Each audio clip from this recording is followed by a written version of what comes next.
Welcome to today's daily reading. This is Genesis 38 and Mark 10. I read from the Institute for Scriptural Research, the ISR, because it takes a direct translation from Hebrew to English, Greek to English, and Aramaic to English. Yah is the Elohim of the heavens and the earth, the first and the last and the only, and he's an extremely jealous El. He's so jealous that he doesn't even want the names of idols or mighty ones to come to our lips. And Yah is short for YahWeh, YahWeh, Yod-He, Vav-He, Yahuwah. It's like saying Dan, Daniel, Daniel with an E. What is the difference and does matters when people say that Phil, Bob, Sam, and Aaron are the same name when no they're not, and no one in their right mind would ever believe that. And only a fool would believe that a hammer can force its creator to do anything, and there was no letter J in the Hebrew, Greek, or Aramaic text because the letter J is about 600 years old, while the son of Elohim's name, Yahoshua, means Yah is salvation, sweat blood and was brutally murdered on a stake for the sins of all of humanity and was resurrected on the third day for the sins of all of humanity over 2,000 years ago. And a direct translation from Hebrew to English, Yeshua, which is short for Yahoshua, means Joshua. Yeshua, which is short for Yahoshua, when directly translated from Hebrew, which is what it is, to English, it's Joshua.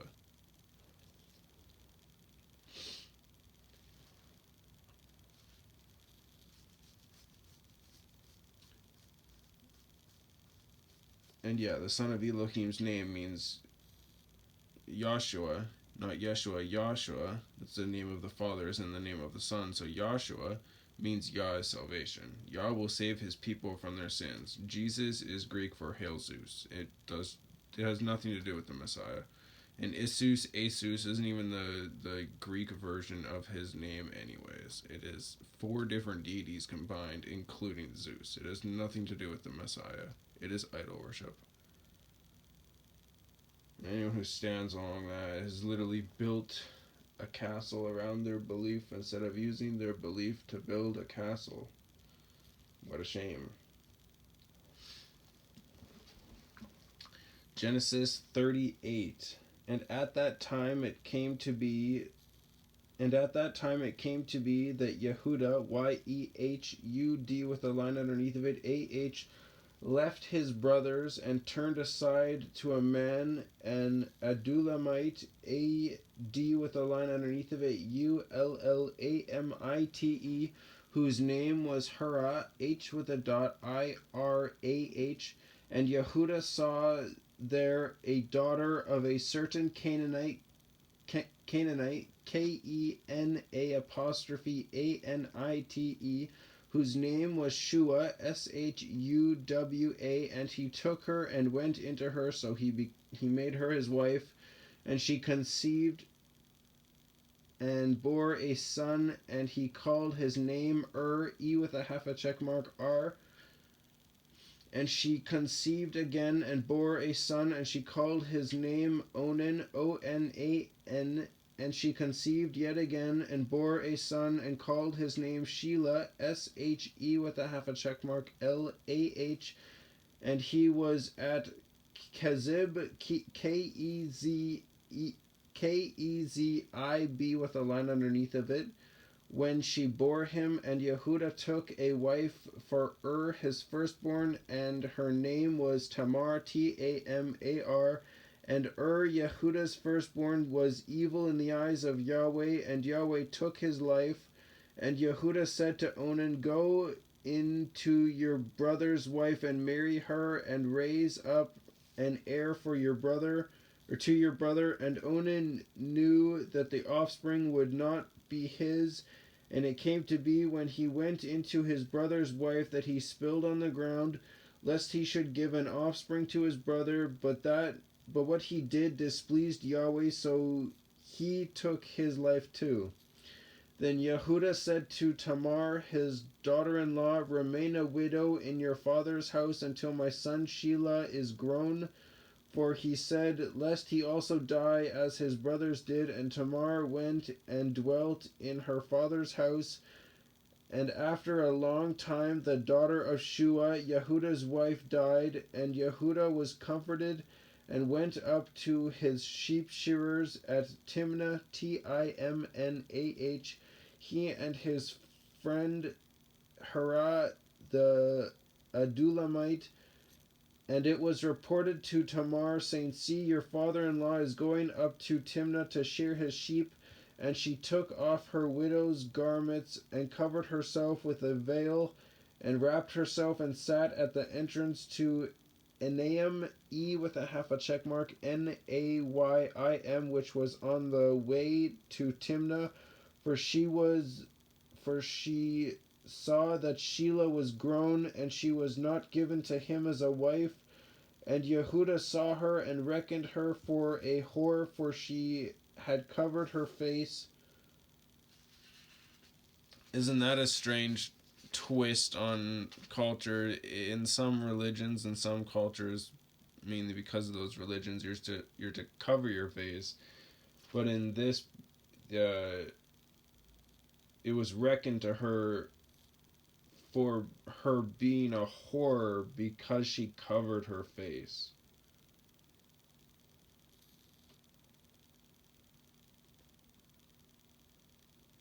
Interesting. And he turned aside to her by the way, and said, Please let me come into you, so let me have sex with you, and let me marry you. But they don't believe in that. Doesn't mean that YahWeh doesn't believe in that. For he did not know that she was his daughter-in-law. And she said, What do you give me to come into me? And he said, Let me send you a young goat from the flock. And she said, Do you give me a pledge until you send it? So he said, What pledge should I give you? And she said, Your seal and your cord and your staff that is in your hand. And he gave them to her, and went into her. And she conceived by him, and she arose and went away, and removed her veil, and put on the garments of her widowhood. And Yehudah sent the young goat by the hand of his friend the Adulamite to receive his pledge from the woman's hand, but he did not find her. And he asked the men of that place, saying, Where is the cult prostitute who was beside the way of Enaim? And they said, There was no cult prostitute in this place. And he returned to Yehudah and said, I have not found her. And the men of the place also said, There was no cult prostitute in this place. And Yehudah said, Let her take them for yourself, let her take them for herself, lest we become despised. For I sent this young goat, and you have not found her. And it came to be about 3 new moons, so 3 months after that, Yehudah was informed, saying, Tamar, your daughter-in-law, has whored, and see, she has conceived by whoring. And Yehudah said, Bring her out, and let her be burned. Yeah, you should be burned too. And that's how it was. Both of them, the one who did it and the one who did it, they would both get it. Male and female, both killed. Oh, but because they're going to find out it's him. When she was brought out, she sent to her father-in-law, saying, By the man to whom these belong, I am pregnant. And she said, Please examine those, or whose these are, the seal and the cord and the staff. And Yehudah examined them and said, She has been more righteous than I, because I did not give her to Shelah my son, and she never knew her again. And he never knew her again.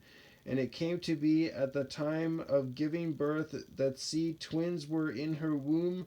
And it came to be when she was giving birth that the one put out his hand, and the midwife took a scarlet thread and bound it on his hand, saying, This one came out first. And it came to be, as he drew back his hand, that, see, his brother came out. And she said, How did you break through?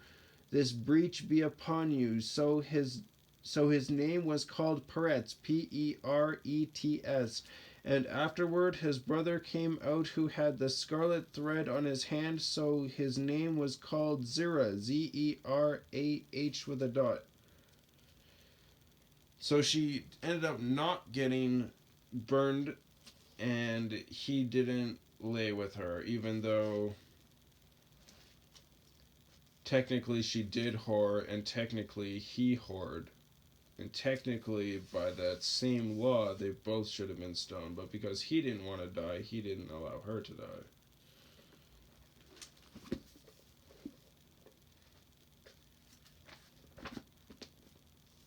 Not saying that we should just, kill everybody who whores. Although that just won't be a thing one day.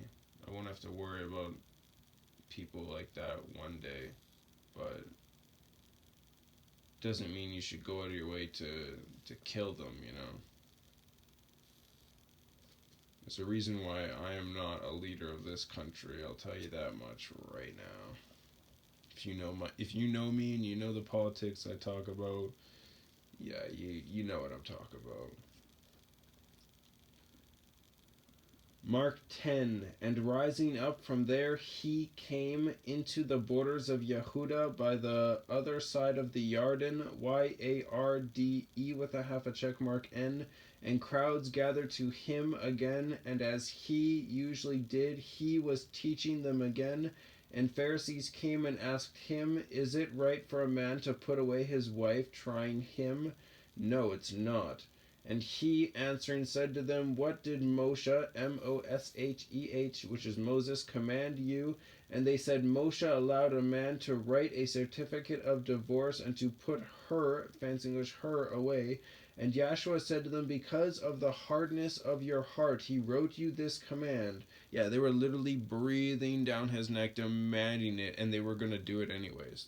Like his opinion, him writing it or not writing it, it didn't matter. They were doing it. So he just made it a law.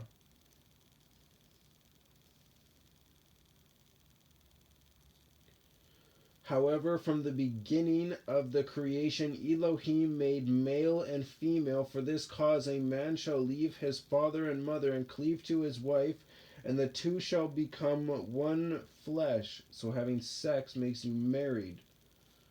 So that they are no longer two but one flesh. Therefore what Elohim has joined together, let man not separate.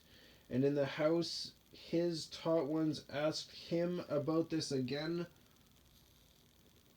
And he said to them, whoever puts away his wife and marries another commits adultery against her.